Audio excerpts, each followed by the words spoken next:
Welcome back, focused learners. Let's just jump right into today's explainer, because we are unpacking arguably the single biggest commitment you will ever make in your entire life. And ironically, it's the one we prepare for the least.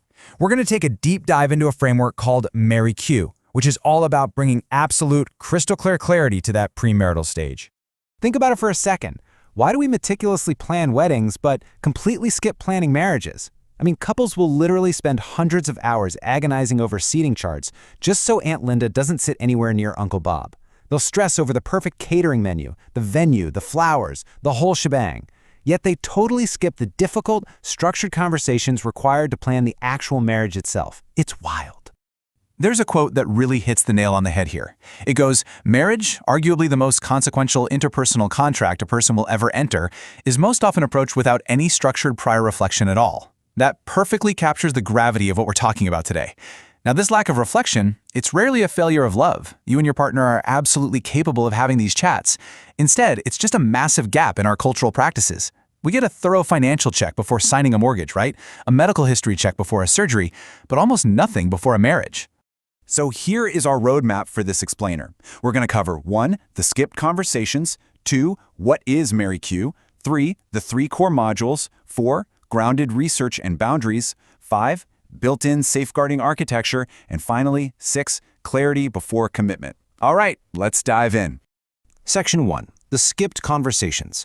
Before we can even look at the solution, we've got to understand exactly why these absolutely vital premarital discussions get left behind in the first place. So there are 4 reinforcing reasons we tend to dodge these chats. First up, they risk creating tension right when you're supposed to be in that blissfully happy engagement bubble. Second, generic topics like money are just way too broad. One person is picturing shared bank accounts, and the other is silently panicking over childhood financial trauma. Third, going to actual therapy feels kind of like admitting you have a problem before you've even tied the knot. Plus, it's expensive and culturally stigmatized. And fourth, the relentless momentum of wedding planning simply crushes everything else.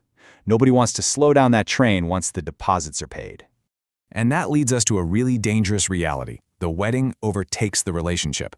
The relationship itself starts to feel like the thing the wedding is about rather than the thing the wedding is for. And the long-term cost of this dynamic is huge. By avoiding these heavy topics, couples accumulate friction over the years. Then suddenly, 3 years into the marriage, you're trying to negotiate fundamental disagreements under the very real threat of divorce. That is a vastly different and way more stressful scenario than discussing it 2 years prior over a cup of coffee.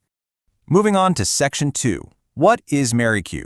How do we actually cross this cultural divide between a casual engagement and serious marriage prep?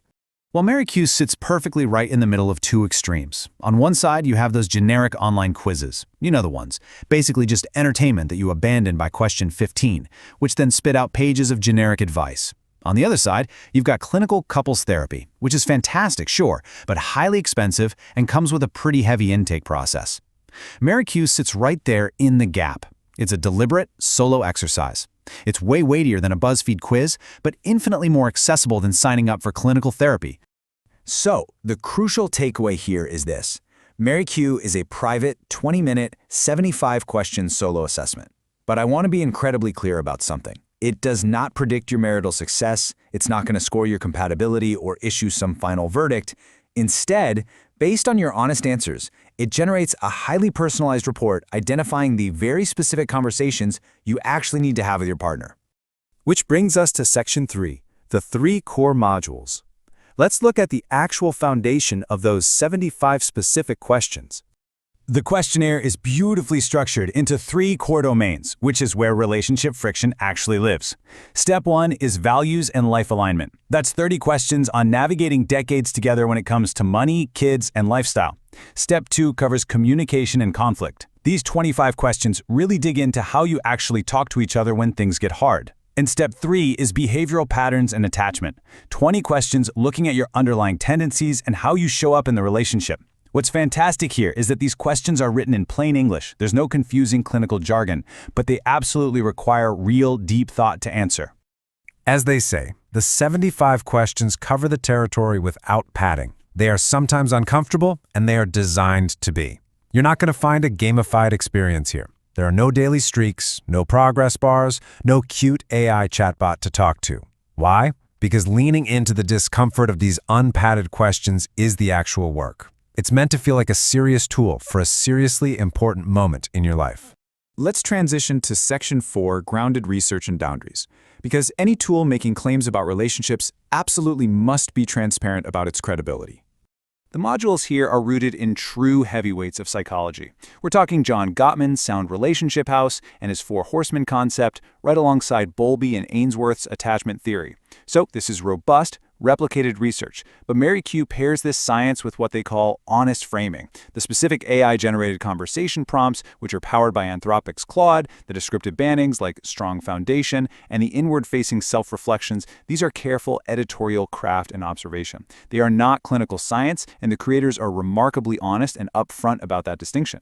In fact, they explicitly state what MarryQ is not. It does not predict if you'll stay married. It doesn't diagnose you with an anxious attachment style. It's not a personality test. And most importantly, it is absolutely not a substitute for the actual human work of talking to your partner. Think of it like this. It gives you the roadmap, but you still have to drive the car.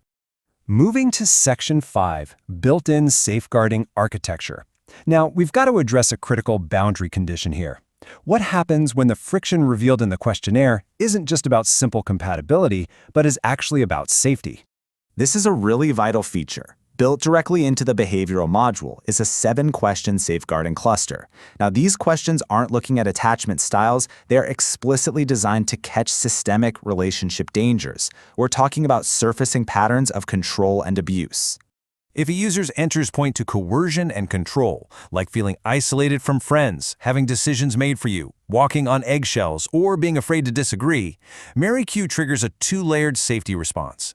First, it immediately displays gently worded, free hotline resources right there inside the quiz. Second, it alters the final report to prioritize safety resources at the very top.